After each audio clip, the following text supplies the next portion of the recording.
We're gonna record a podcast today. Yeehaw! Don't know why that's there. Don't know why my lip is up like this.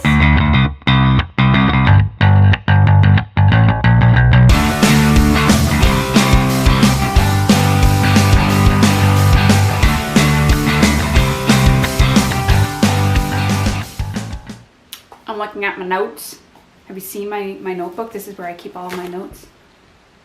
Have you seen this guy? He's a sad egg. I did take Google, I think it's the Google Translate app to translate what it says, and I've completely forgotten because on the inside it has this guy and then that guy down there. Basically it's him being a sad egg the whole time, and it's adorable and I love it, and it is where I keep my show notes. Makes me happy every time I look at it. Knitting and sad eggs. Anyway. Hello everybody! How are you? I feel like I'm literally needing to dust off the camera. Like, you guys okay in there? A little dusty on your head? It's okay, right? Like the gray hairs you see here are actual gray hairs. It's not dust. I haven't just been sitting and languishing and not recording a podcast. I am what, over a week late, something like that? But there's a reason why, and we'll get into it later. Not that it matters, because I'm here now, right? That's all that matters. I am here right now. You are where you are right now. Hopefully you're knitting, because that would make me so happy. In fact, I want to know if you're watching this while knitting. I want you to pause the video. I want you to put your knitting down. I want you to go to the comments, scroll down to the bottom, and I want you to tell me what you're knitting. Like I seriously want to know what you guys are knitting. I love hearing what everybody knits because everybody's always knitting something different, and I always want to get ideas from new designers, just new concept, all of that fun stuff. So let me know below. What are you knitting on? What? And if you're having a cup of coffee, are you having a cup of coffee or are you a tea person? I want to say that I'm a tea person, but I am not. I honestly feel that tea is just hot water with a slight bit of flavor to it. And that's not to say I don't drink tea. I do. I drink a lot more in the winter time, especially around Christmas when all of the David's teas, Christmas teas come out. Oh my God. Their Let It Snow was my obsession this year, and I went through a whole tin save for one serving I have left. And I can't have it right now for reasons I will tell you later. It's the whole 30. Just a hint. Anyway, I am having my Kicking Horse coffee today with some coconut oil in my Orange County mug that I got last year visiting a friend. And yes, I have a friend. It is nice to have a friend who lives in Orange County, let me tell you. So I went to go visit her, and I had to get this mug even though I was only there for 3 days. Oh my God, speaking of Orange County, Golden State Killer, what? These are stories that make me fascinated and happy at the same time, because this guy is so old, but we found him. We freaking found him. That I cannot wait to hear. I don't want to say that because that sounds terrible. I cannot wait. I feel like they said that he went off the map after he had his daughter, but there's no way someone like that can stop doing what they do, right? It's just a compulsion. It's just something they do. So it's going to be interesting to hear the whole thing when it all comes out. Oh my God, like, fascinating. It's so funny. Remember in the last podcast I said that I just can't do this whole crime thing anymore. I can't delve too much into it because it fries my emotions too much. But getting inside the mind of someone like that is so fascinating to me. Sometimes I have to put aside my don't picture your son in this role, don't picture you in this role or whatever, and just get into it. You know what I mean? It just fascinates me. Anyway, all of that over my mug. I want to get these retroactively. There are places that I have been to that I'm dying to get the mugs for, but didn't because they didn't exist at that point. I want to get the one. I used to live in Japan. Did you guys know that? I lived in Japan. Japan, and then after Japan I visited Australia and New Zealand. I left a tiny piece of my heart on a bench in New Zealand. I would like to go get it back, although if I go there I might not ever come back. I want to get one from Mexico, because I went on my honeymoon in Mexico. Vegas, I went there, never got a mug. Bunch of other places. I want to get nitpicky too, like Vancouver, Niagara Falls has a mug. Like, I want to get nitpicky, my friends. So is there a place where you can just buy them? Because I would totally just buy them. Or if you're from those places, you want to give them to me? That'd be great. Anyway, so I am having my lovely Kicking Horse coffee as usual. Is that Kicking Horse? Yes, it is. Yes, it is. It's the last of my Kicking Horse coffee before we move into another bag. Anyway, hi. If you're new here, you now know what this show is about. It's a lot of tangents sometimes, but if you are new, welcome, welcome. I'm so glad that you're here. If you are returning, welcome back. Thank you. I always have to say thank you because it's nice not to talk to myself. And I've got two things to talk to you guys about before we get into all the nitty gritty of the get that nitty gritty? Oh, I should have totally called this the nitty gritty podcast. Is it too late to change?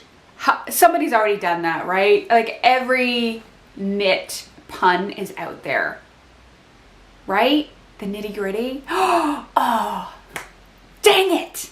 Anyways, can we talk Toronto Knitters Frolic? Happened last weekend. It happened over the weekend. This is why I decided not to podcast on Friday and wait a couple of days. If you're on my Instagram feed, hi, my name is Therese, by the way.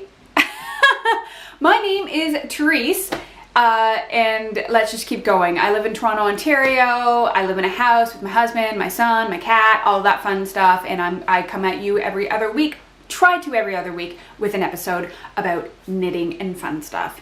But let's talk Toronto Knitters Frolic. If you follow me on Instagram, not my personal account, although please follow me there, on the Sassy Knits podcast Instagram account, I Insta-storied this. I said that I would decided to wait until Monday because I'd be going to the Toronto Knitters Frolic over the weekend. It would give me kind of something more to talk about. And the reason for that is I didn't podcast last week or the week before, whenever it was, because I honestly have only been working on 2 projects the entire time. And it was the same 2 projects I was working on in the last podcast. So I don't want to bore you guys for the sake of doing a show. I want to give you guys something. So I decided to wait a couple more days so I can give you a little bit more info, other than the 2 projects. Like, I do now, but I didn't even have a finished project to show you guys. So it was kind of boring. But over the weekend, I did go to the Toronto Knitters Frolic. I took my mom with me. It happened on Saturday, April 28th here in Toronto, and it was my first time going. And it was a lot of fun. It was a lot of fun. I think there was over 50 vendors there, and that was pretty much what it is. It was a place where local yarn shops and indie dyers and nitty fiber people from around the area, around the province, even further than Ontario, can come in, and you can go in and save on some shipping, meet the dyers, meet the makers, meet the people there, and grab a few things and have some fun. There was a podcaster's lounge. I feel a little weird about that, so I didn't bother signing up. Those kinds of things weird me out. Maybe next year I might, but I felt weird. I don't know, it's just a thing. But they did have a podcaster's lounge there too, which was great. It was a new thing for them. And I think it's great because we have so many amazing local and provincial knitting podcasters out there now. So hi y'all, my fellow knitting podcasters. And I had a great time. My mom came with me and we wandered around for like ever. I didn't realize we were there for over 3 hours wandering. And I want to say hi to Michelle, who stopped me while I was in line for I go to this thing, and where do I buy the most of my stuff? The Purple Pearl, which is my local yarn shop. Like, go figure, right? The two things that I bought at the Frolic were from the place that I go to buy all my stuff. Anyway, she saw me in line and she stopped and said hello. Should have gotten a picture with you, girl, but I didn't. But hi, thank you so much for stopping and saying hi to me. It was a pleasure to meet you, and it was just a lot of fun. I'm going to show you the little bit of swag that I did buy. It's actually surprisingly little. I had a budget, I saved my nickels, and guess what? I went in way under my budget, and that was because I wanted, there were certain things, I did go with a list. There were certain things I needed yarn for. I'm one of those people. And I wanted to save at least 50% of my budget to get yarn for a larger project. I wanted to start my Comfort Fade Cardi. And I had a backup if that was going to be over my budget, which was going to be the Om Shawl by Andrea Mowry. It's going to be an Andrea Mowry spring, people, so just letting you know. I wanted to make her Om Shawl, so that's the heavier version of her yoga shawl. And somebody, one of the booths there actually had one made up, and I was like, oh, there it is. But they had it all together as a kit for like $200, which is not bad, but that was still over the budget that I had. So push came to shove. I kept wandering around. I kept trying to figure out how I can make the Comfort Fade Cardi happen within my budget. It didn't work. Well, it almost worked with some Cascade, but the yardage was just like 3 yards under. And I'm a loose knitter, so that made me very uncomfortable, but I didn't want to buy a whole extra skein for maybe 15 extra yards for 2 of them. So I walked out without, went home, looked at Knit Picks, and it's in my cart. So I might just be getting it from Knit Picks. Anyway, so that's what happened. And then I was going around thinking maybe I'll do some frivolous shopping just because now I have this extra money, and I didn't. Guys, that was really good. Are you proud of me? I didn't. I'm so not well, that's not true. If it's on sale, I'll buy yarn for no reason and figure out what to do with it later. But if I'm paying full price for yarn, I just don't buy yarn for no reason. It has to be with a project. It's just who I am. So anyway, did that, started to get super lightheaded because we hadn't eaten and we had been there for over 3 hours. But I will show you a little later in my retail therapy about the couple of skeins that I did buy. One, actually the 2 of the same skein is already being knit up, so you're going to see that sooner rather than later. So that was the Toronto Knitters Frolic, and I will definitely be going again next year and saving way more nickels so I can get some good stuff. So great to see some dyers there that I've been following on Instagram, and I picked up a skein of yarn from a dyer that I've never even heard about. So I'm going to talk about that a little later. Super excited about that, to work with some new yarn from people that I don't even know about. So that's pretty cool. So yeah, great time if you're undecided. They did not have workshops this year. I don't know if they're going to do any coming up. So if you're someone who goes to these things for workshops, probably a waste of your time. I would have liked to have learned stuff, but whatever. What are you going to do about it? It was still great to show up and see everything, and they had a raffle. Oh, I hope I win. I don't know if they've already done the raffle or not. They had more raffles and stuff for charity and all of that other fun stuff. So it was pretty cool. It was pretty fun. Definitely go in the afternoon. We went around, we probably got there around 10:30, 11 o'clock, probably more around 11 o'clock, and it was still crazy, crazy busy. But once 1:45, 1 o'clock hit, so nice. Still busy, but it was definitely next year. I told my mom we're going to go out for lunch first, a nice mother-daughter lunch, and then we will hit it up in the afternoon so it's not so busy and I don't get hangry. I got lightheaded. I was so hungry.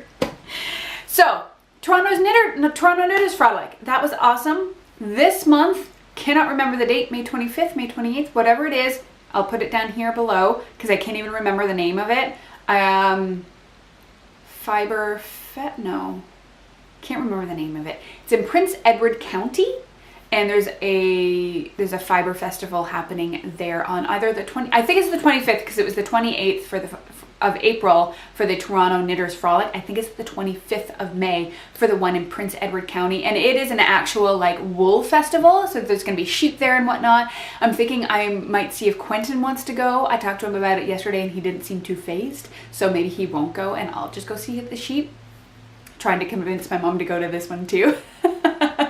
So I'll let you know with the next podcast if that's definitely happening, but let me know if you guys are going. Might sway me on either way. We'll see. But that's all I've got for you as far as what I'm doing, what I did do, and what's been happening. Okay, so finished objects. I have one, and it is amazing.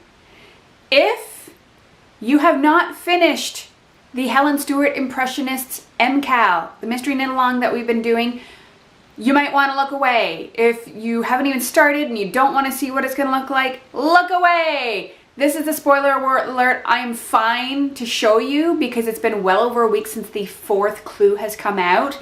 And although she's not officially ending it until the end of May, I'm comfortable in telling it to you. I finished it. I am wearing it. I have not taken it off since the morning it was dried and off the mats. That is how much I love this freaking shawl. So, my battery's gonna die, so this may be a 2-part podcast today. It's long, guys. It's long. But, let me stand up. Look at this. I'm gonna go. Look, it's a beast. Not find your fade beast, but it's a beast. Ugh. But how amazing is that? Guys, so excited. So excited. So it's 3 skeins. I'll recap. I used 3 skeins of yarn. This yarn up here is Zen Yarn Gardens in Splatter. It's their MCN fingering weight, their sock weight. This was my first time using an MCN base, a merino cashmere nylon, and I get the big fuss. So nice. And you don't realize it until like this yellow is just a merino, and it's fine, it's great, but you don't realize how luscious MCN is until you switch to something that doesn't have the cashmere in it, and then you're like, oh, I get it now. So I didn't realize that until I was like, you can see how much of the yellow is called Citron from Lichen and Lace.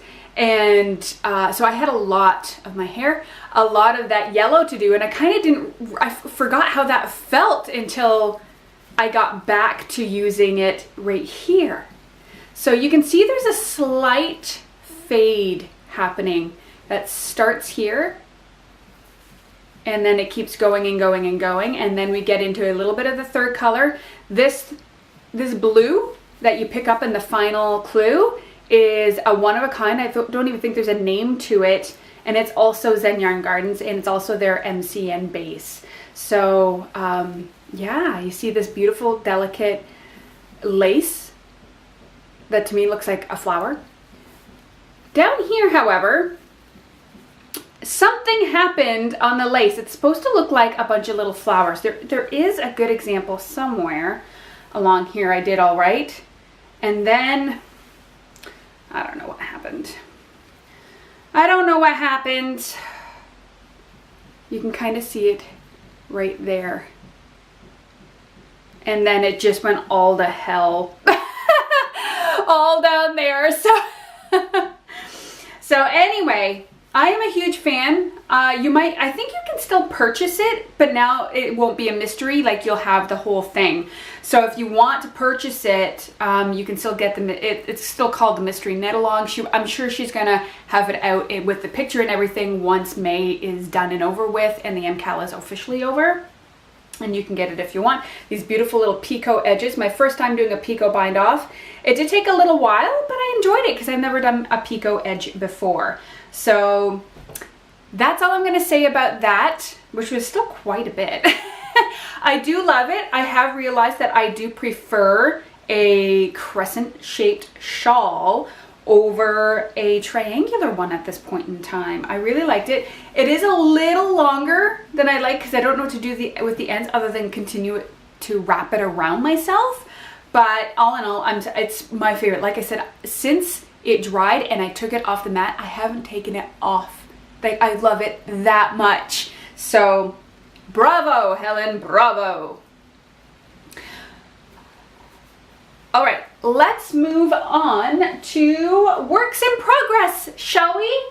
I'm going to show you the one that let's just continue with my, I don't even know what to say. I don't know what to say.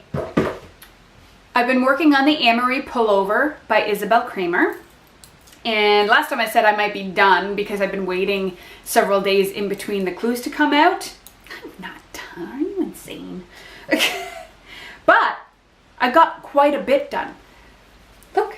So the body is done. The body is done, and I am currently on Sleeve Island. Woohoo! It does call for a long sleeve. I think I'm gonna make it a 3/4 length because it is going to be for the spring and summer. And again, the yarn is, I don't even know if it had a name, but it was from Manos del Uruguay. It was their Alegria sock base, I think it was called, but I don't recall seeing a name on it. But it's their lace weight. And I'm glad that the body is done. I will tell you, I had a bit of a conundrum when it came to the lace.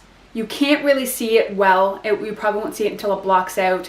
They do like little upside down triangles.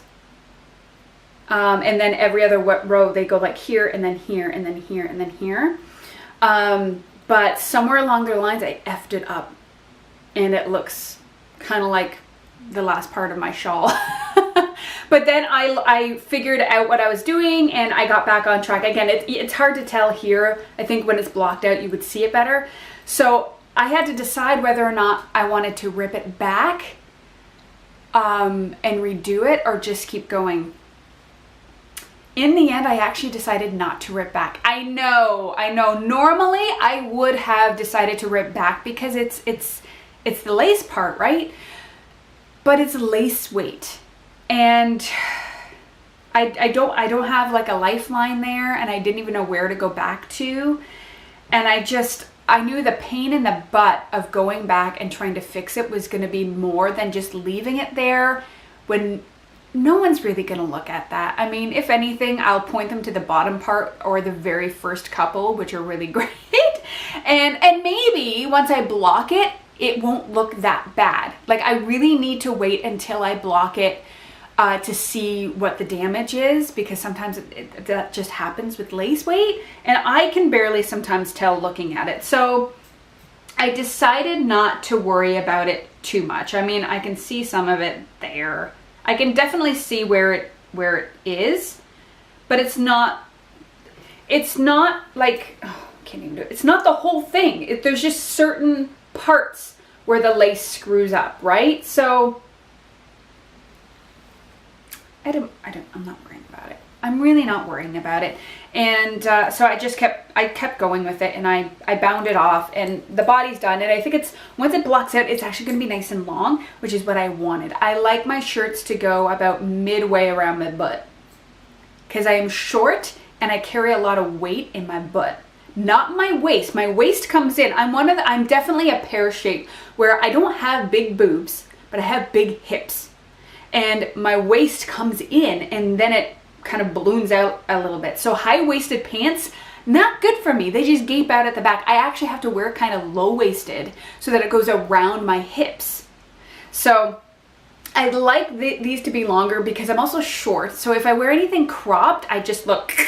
So I don't do the cropped look. I like to have it about midway around my butt. And then I like to have a bit of shape, because if it just comes down, my whole body just looks really big. But if it has a little bit of shaping, then it actually accentuates the curves that I have in my waist. I didn't do much shaping here, to be honest. The top part, I've said this before, but I'll say it again. I am hacking it a little bit. I'm a newbie when it comes to really hacking a sweater pattern because I'm pretty new at sweaters, but I decided to try it with this and we'll see what happens when it blocks out. The body, until just before the lace, is a size medium.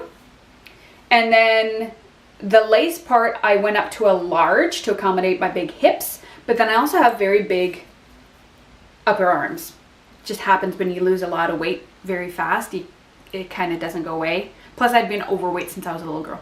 Whatever. I got upper arms. I ain't gonna explain it to you. So on the arms, I actually picked up more stitches than it called for, and I'm actually knitting an extra large arm to accommodate. and then I'm now doing the decreases. So this could go horribly wrong, but hopefully if I can block it out properly, it'll fit nice. If it's a large fit, I'm fine with that. I have to get a white tank top or a camisole to put underneath it anyway because it is lace weight. I'm fine if it's a little big. It's supposed to be for the summertime. It's supposed to be airy and breezy and whatnot, and it'll be a good learning experience. So I'm not worried about it. And for my first real sweater, like one that I really want to wear with good yarn, I'm pretty happy with it so far. So there you go. All right, now on to my second work in progress, which I only started. I gauge swatched on Saturday after the Frolic because I needed yarn to do this project. I have friends of ours are expecting a baby in June, and so I decided I had to knit something, but I didn't want to knit a baby blanket. Everybody's different. I know for me, when we were pregnant, we got like 5 different knitted baby blankets. However, we have used every single one of them. Maybe more now than we did then, or more then than we do now, but we did use all of them. But I didn't want to knit yet another baby blanket. So I tell you, when it comes to baby things and giving somebody a knitted garment, I stress myself out so hard. I get worried that they won't receive it well. Like, you know what I mean? Some people just aren't knit worthy because they don't get it. They do get it, especially the mom to be, because she's the one who got me back into knitting. She's the one who lent me the sock knitting book and gave me some advice. And so she knows, like, I get it. But it's hard because it's like, for me, I'm very picky in my design, like the designs I choose to knit for myself, and especially for other people. I don't want it to look like their great grandma knit it for them, you know, because I'm sure you have all been there where we had our grandmas and great grandmas knitting god-awful ugly crap from the 70s and 80s that you never, in like the worst material ever, that you never want to wear. And it's given me a complex about giving other people knitwear, but I really want to knit something for the baby. So I knew I wanted to knit a garment, not a baby blanket.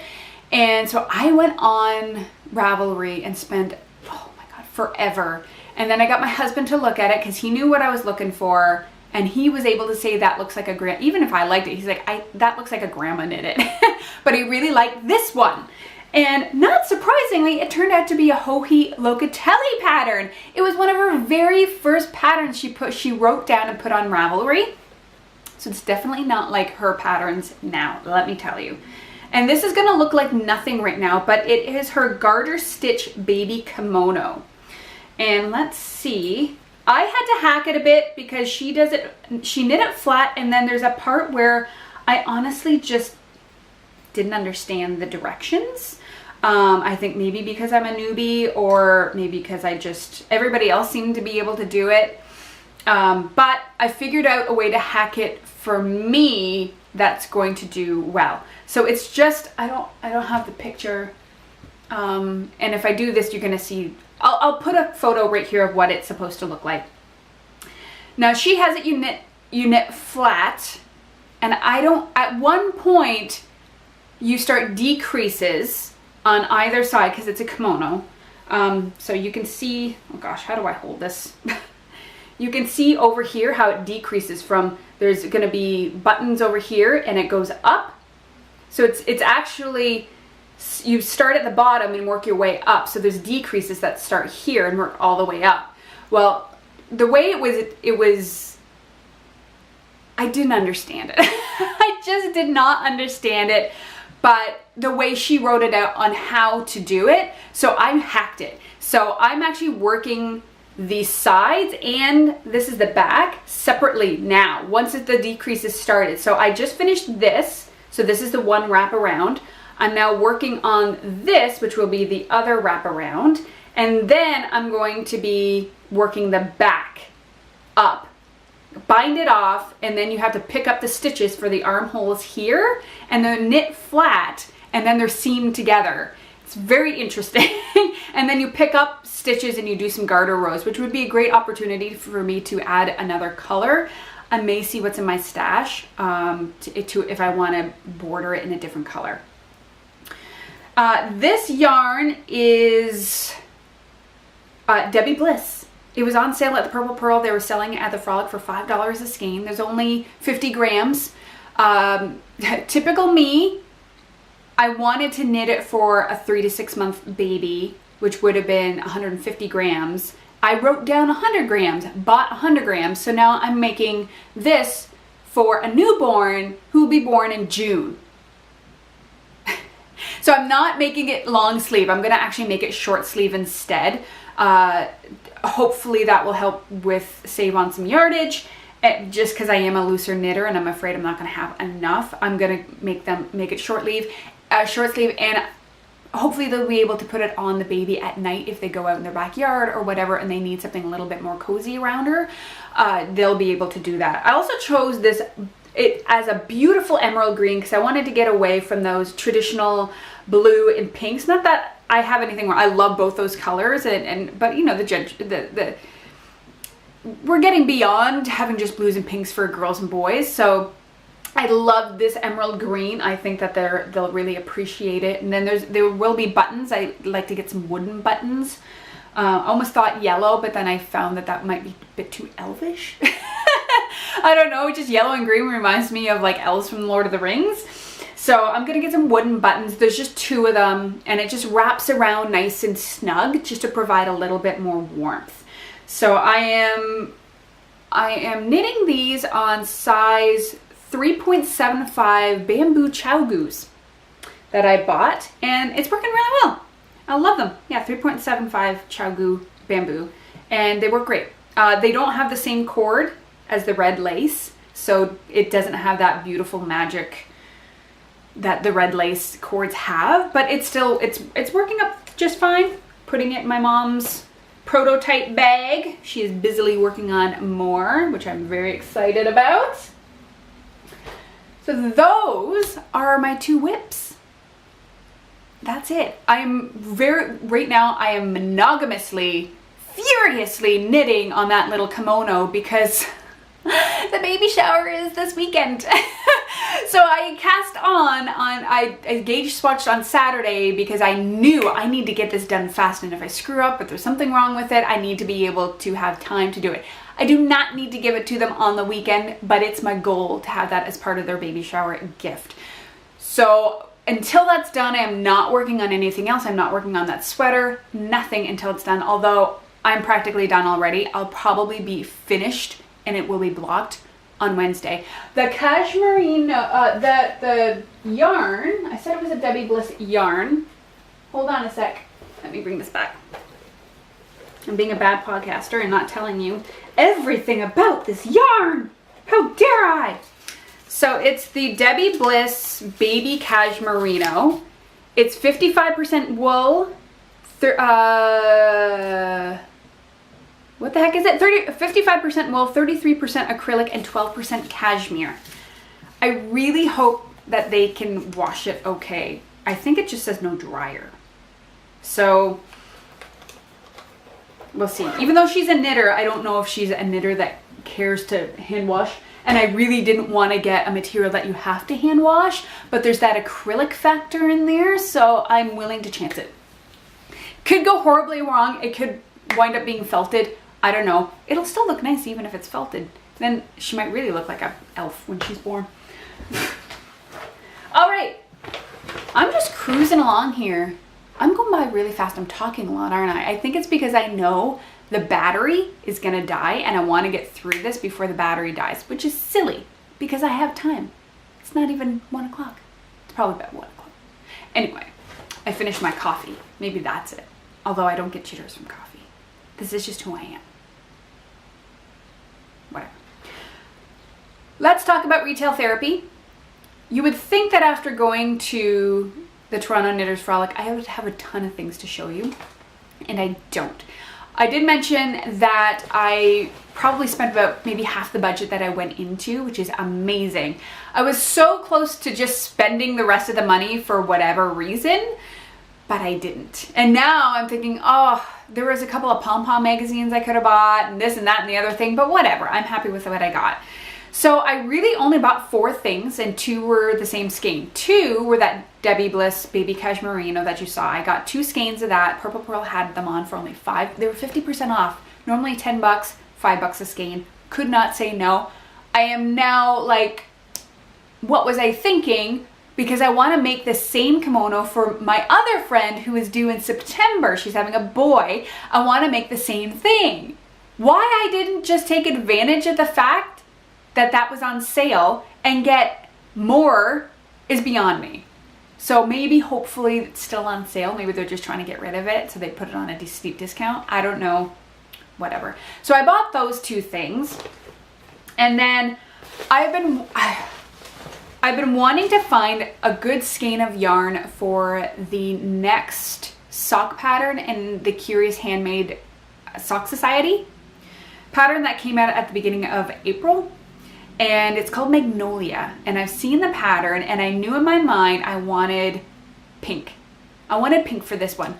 With the Winter Rose socks, I chose like a light lilac-y purple. But with the Magnolia, I'm thinking Magnolias, they're white, they got that beautiful pink, but I didn't want a baby pink. Wasn't quite sure, but I knew something would pop out. And so we were at the Frolic. I knew that was one of the first, that along with the baby yarn was definitely what I was looking at. I knew I was going to walk out with that, and I did find it. And it was from a new to me dyer. This is Sweet Paprika. This is their 80% BFL, 20% nylon, so Blueface Leicester, and 20% nylon. And this is their Pink Clover. Isn't that pretty?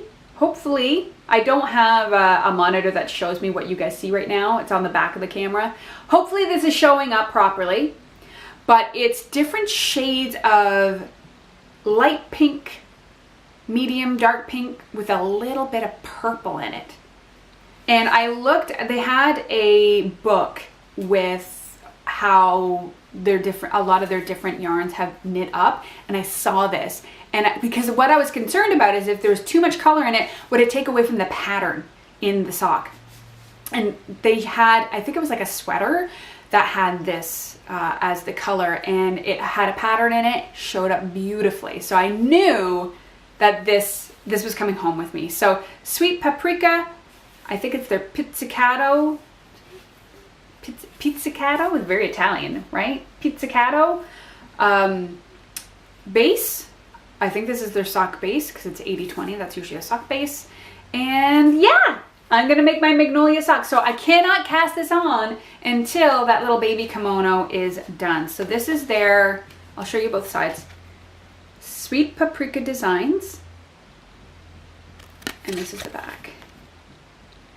Super nice people there. Beautiful little baby. Beautiful yarns. Nice display too. It was all in like wooden cubbies. Oh, so nice, and little black and baskets and whatnot. It was really well done.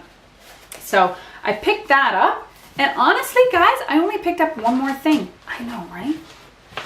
So my husband, if you've been with me from the beginning, you know that I'm on a journey to find the right sock for my husband Alan, because he goes through socks like mad, and socks these days are not made well, and he likes funky socks. Funky socks are made out of cheap, crappy material, and he goes through socks so fast. Like, I'll buy him a pair of socks, and within 2 to 3 weeks he has a hole in them. So I told him, I'm like, would you consider me making you some socks? Because I think they're gonna hold out better, because they're gonna have the nylon in them. They're gonna be a little bit sturdier. They're better than the socks that we've been buying you, because they're so thin and bad quality. So he said, okay. I trialed a Regia, but it was like a 6-ply, so it was super thick, which he would not wear out at all, especially in the shoes that he has. So I told him I would make him some thinner socks. He's seen some of the socks that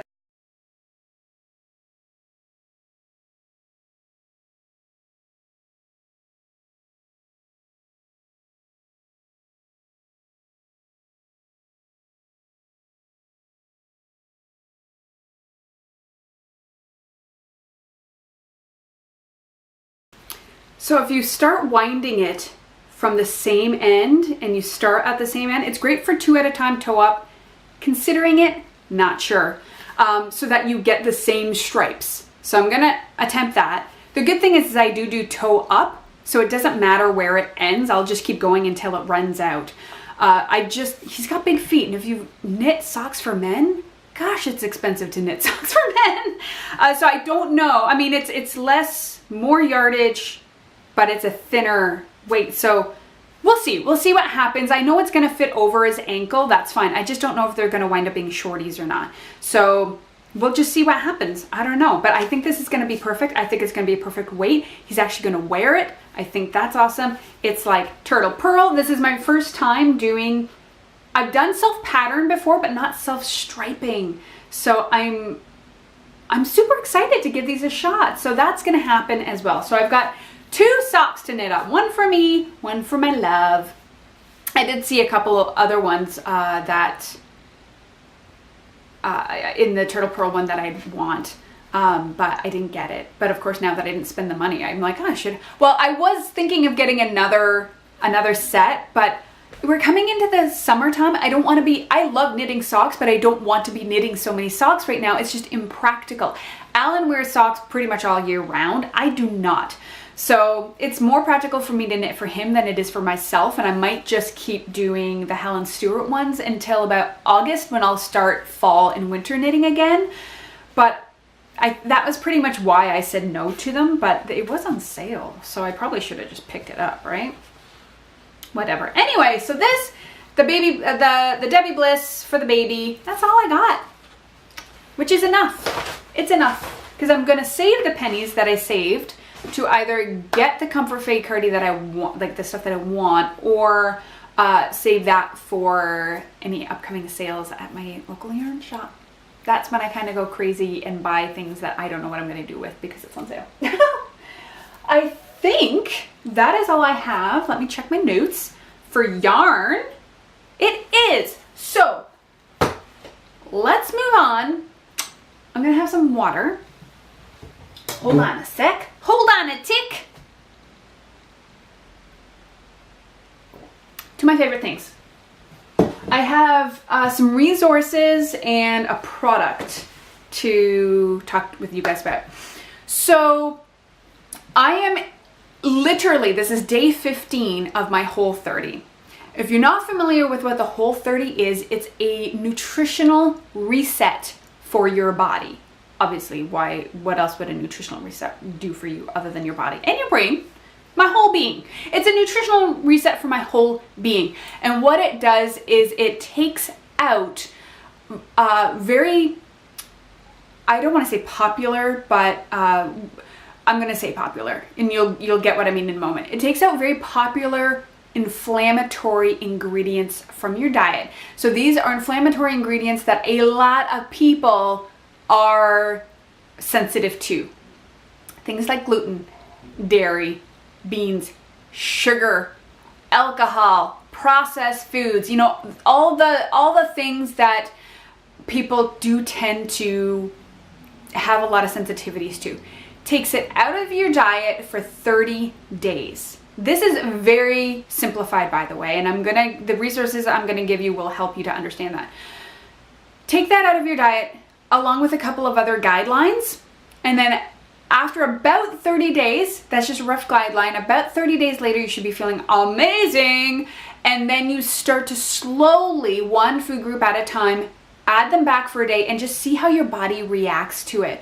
Because the whole purpose of, there's many reasons why you'd want to do the Whole30, but for me and my husband, who's actually doing it with me, which I'm insanely proud of, we're doing it because we've been feeling kind of bleh for a long time. Could be because it was winter time and this winter lasted forever and we were just done with it. It's a possibility. But it could also be because we've just been kind of not worrying too much about our nutrition lately. Not to say we go off the rails. I have a health and nutrition background. Me going off the rails is like somebody's good day. You know what I mean? And that's not to say I'm perfect, but I'm just saying. We were not feeling our best. A lot of low energy, you know, a little irritable, stressed out, things like that. So, and I thought maybe it was my thyroid because I do have a thyroid disease. So I did get it checked. And when it came back that my thyroid was fine, I knew that it was something else.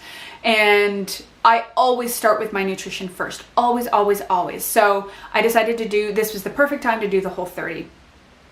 Another reason I'm doing it is because I spent my entire life battling, I'm gonna say it, like an eating disorder. I have been overweight since I was a little girl, and I have struggled with eating issues and emotional eating and all of that fun stuff for my whole life. And I'm gonna be 39 this year. And I had enough, like I've had enough obsessing over my body, over food, all of that stuff. And this year has been a big change for me. And that's one of the reasons I decided to step away from the health and fitness career that I had, because I thought it was helpful, but it turns out it was actually very quote unquote triggering for me. Whereas what that means is I found that I actually became more obsessed. The more I helped other people, the more I felt I had to do things and be a certain way to be a healthy person, and that was not healthy for my brain nor for my body. So I needed to take a step away, and I am now very much committed to healing this eating disorder, my body dysmorphia that I have. And to me, I truly believe that Whole30 is a way to do it, because one of the biggest aspects of the Whole30 that people do not talk about is the fact that you have to pay attention to when you're hungry. One of the guidelines is to try not to snack. And one of the reasons for that is to help you to understand why you eat when you eat. And so this is one of the reasons. There's so much to this program that I think a lot of people who just go to the website and look at the guidelines and they go, yes, I'm doing it, or ooh, no, I'm not going to do it. It is so hard. It is so strict. Don't understand. And that's why I want to share with you my favorite resources to be able to do the Whole30 properly and have it change your life. I have done the Whole30 once before when I was first diagnosed with a thyroid issue, but I didn't want to go on medication. I am now since on medication because that was before I understood that what I had was an autoimmune disease. So I did it to help me feel better. And so I got the original book, and it's called It Starts With Food. Now, you might see the Whole30, you might have the Whole30 book at home or seen it in the stores. That book, it says Whole30 or Whole30 Mateys or something like that. That is the how-to. That's your how-to book. I'm going to strongly encourage you not to even do this program until you get this, which is the precursor to it. This is the why. I am very much an individual who feels that when people know why they should do something, they're more able to commit to it and do it. So this is going to teach you why the things that they ask you to do in the Whole30, why they ask you to take out these certain ingredients, why they ask you to not maybe snack so much. It's going to teach you why it's important.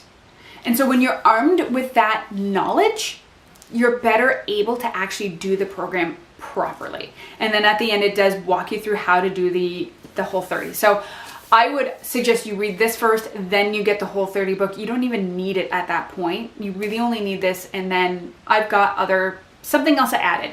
When I first did the Whole30, I just did it from this book, and it was great, but I think in the back of my mind, I was still thinking about weight loss. If you go into this program thinking about weight loss, you're going to be sorely upset when you're done with it, because you need to make the mental switch that this is not about your weight, it is about your health. Thankfully, when you address the issues underlying that, the things that are going on inside your body, weight loss is usually a byproduct of it.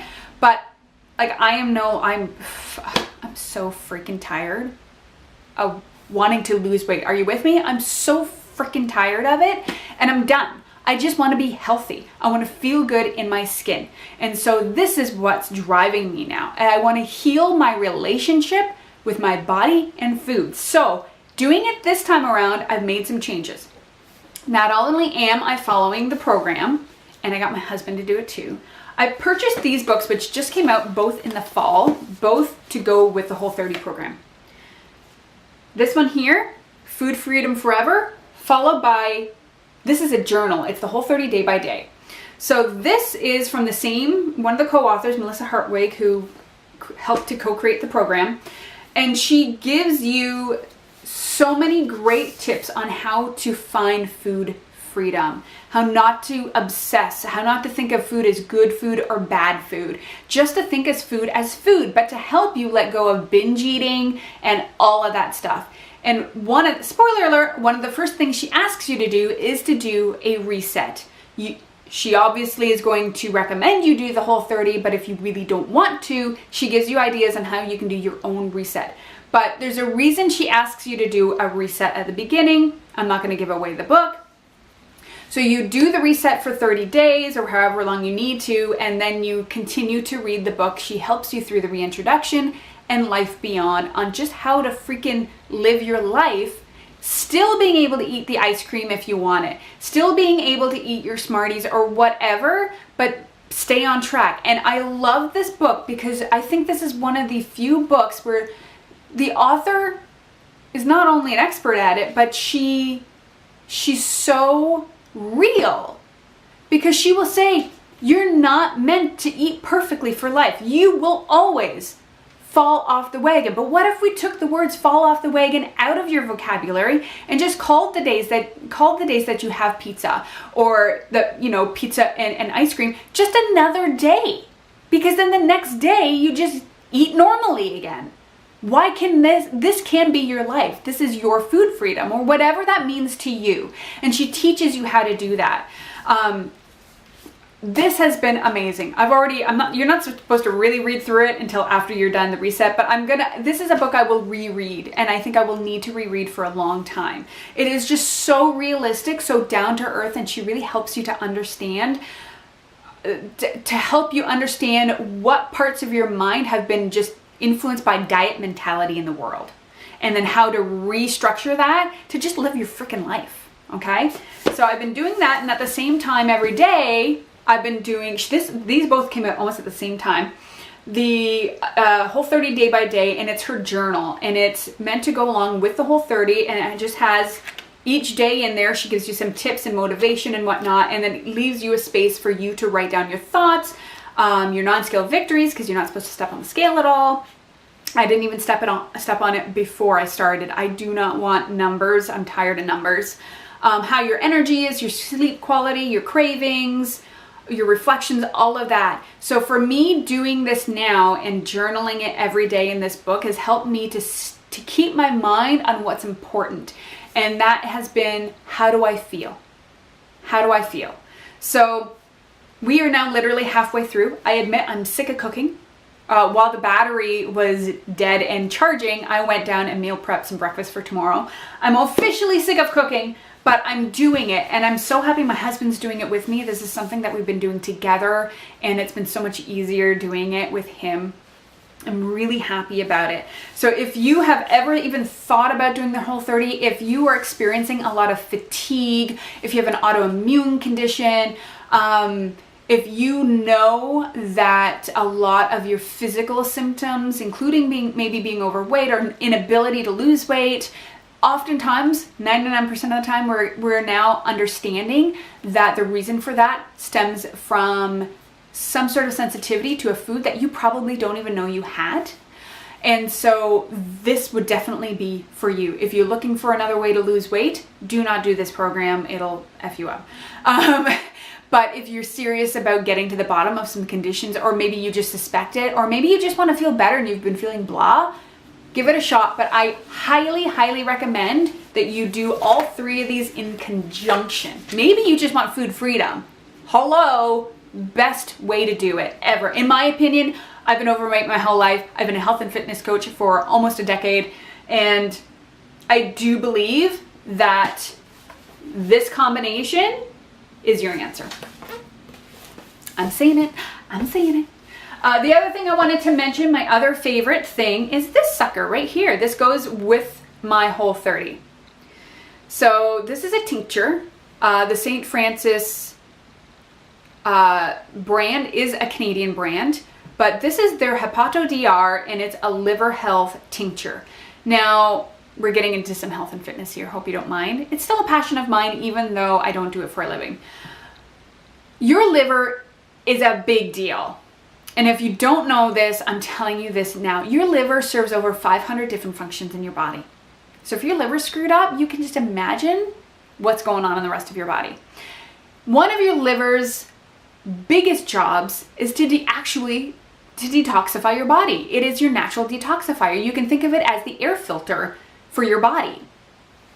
But what happens is, just like an air filter, although we can't swap out our lungs for our liver for a new liver, you have to make sure it's clean. Now, normally that's its job. In an ideal society, an ideal world, we don't ever have to worry about cleaning our liver. But because we live in today's society, you can eat the cleanest of anybody in the world, and you would still need to detoxify your liver because of the world we live in.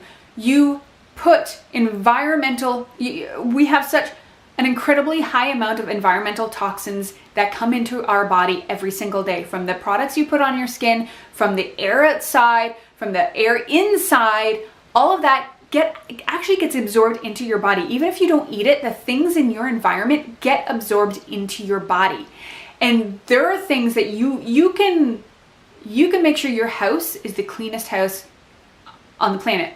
But unless you're agoraphobic and you don't ever get outside, it's not enough. So we need to actually routinely clean our livers. I highly believe this. So one of the ways that I do it, one thing is to make sure you're eating liver-friendly food, and that's not overdoing it with alcohol, sugar, processed foods, stuff like that. So one really great way to simply detoxify your liver is to do a detox, or what I like to call a reset. The Whole30 is a great way to reset your liver health. But another way to do it, a lot of people will do lemon water first thing in the morning. I keep trying, but I'm not a fan of lemon juice and stuff I don't mind lemon flavors, certain things, but it's not a fan, and I've never been able to like routinely keep it into my life. But I will take this, and I take this about 15 minutes before my food, and I put it under my tongue, a whole dropper's worth under my tongue, and that helps. This contains milk thistle, dandelion, globe artichoke, Oregon grape, wild yam, things like that. Things that are meant to help your liver function at its best. It helps to get rid of the bile that is built up into your liver and out of your body, so it helps to detoxify it. So I've been taking this a lot along with the Whole30 just to get my whole system going. In the States, you can't really get this. I know when my nutritionist recommended this to me like way back in 2011, and I take it not like 100% of the time, but I take it good 6-7 months out of the year. I always get it. If it's on sale, I stock up. Canada, you can get it at most health food, not health food stores, but like health stores. You might be able to get it at Whole Foods here, I don't know. In the States, you can't. You could try. I don't know about any other companies that I could trust to recommend to you, but I know that digestive bitters, and in Canada, this brand, St. Francis, also has one called Canadian Bitters. You can either do that one or this one. In the States, I think it's called Urban Moonshine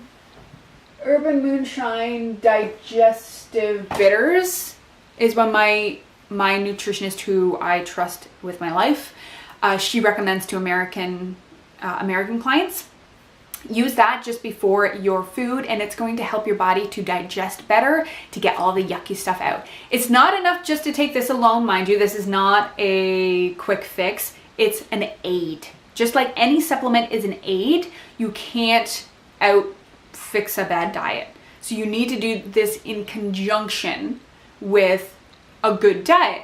The other good thing about this is if you do that and then down the road you do have some processed food, or you go to McDonald's or whatever and you're taking this beforehand, it's going to help your body to better digest that food that you just ate, rather than if you have a daily McDonald's habit. Do you know what I mean? So this combined with this, to me, is a really great liver cleanser for you. Do that a couple times a year. Your liver's going to be a happy ham. It's going to be a ham ham. I don't know what I was going to say. It's going to be a happy camper. That's what I wanted to say. So that, my friends, I think is all I have for you guys today. I hope that this whole little health segment was of value to you. If it is, let me know in the comments, because I don't mind talking to you about it more often. hope you enjoyed the show today. Hope you learned a lot. And if you want to reach me, I've apparently just forgotten my words. If you would like to contact me in any way, you can follow me over on the Instagrams.